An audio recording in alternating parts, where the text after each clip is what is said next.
তো হ্যালো বন্ধুরা, good morning সবাইকে। সবাই কেমন আছো? আশা করি সবাই খুব ভালোই আছো।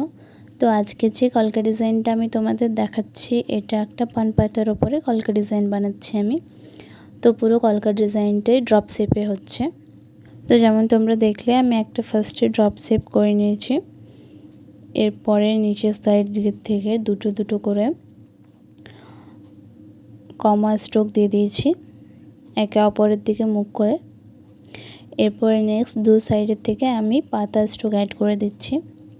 ফার্স্টে ডান সাইডটা করছি, এরপর নেক্সট বাঁ সাইডটা দু সাইড থেকেই আমি পাতা স্ট্রোক অ্যাড করে দিচ্ছি।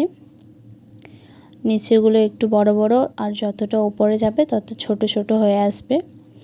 অ্যান্ড লাস্টে ড্রপ দিয়ে অ্যাড করে দেব, মানে একে অপরের সাথে জয়েন্ট করে দেব।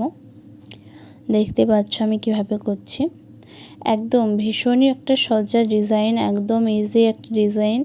এটা তোমরা খুব তাড়াতাড়ির মধ্যে খুব ভালোভাবে করতে পারবে আর দেখতেও খুব সুন্দর লাগবে।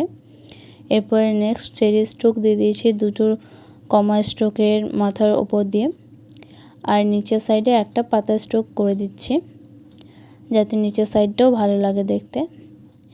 এরপরে ওই যে ড্রপ শেপটা করেছিলাম ওটার ভিতরে আরেকটা সেম ড্রপ শেপ করে নিচ্ছি, আর ওটা থেকে পুরোটাকে ফিল আপ করে দেব।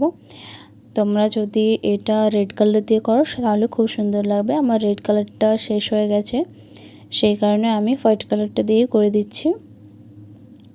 তো বেসিক্যালি তোমরা এটা রেড কালার দিয়েই করবে, খুব সুন্দর লুক আসবে। আর মাঝখানটা একটু ফাঁকা লাগছিল, তার জন্য আমি আর একটা ড্রপ শেপ অ্যাড করে দিচ্ছি। তো এই ডিজাইনটা তোমাদের কেমন লাগলো কমেন্ট করে জানাবে। আজকের মতো এতটাই, বাই বাই।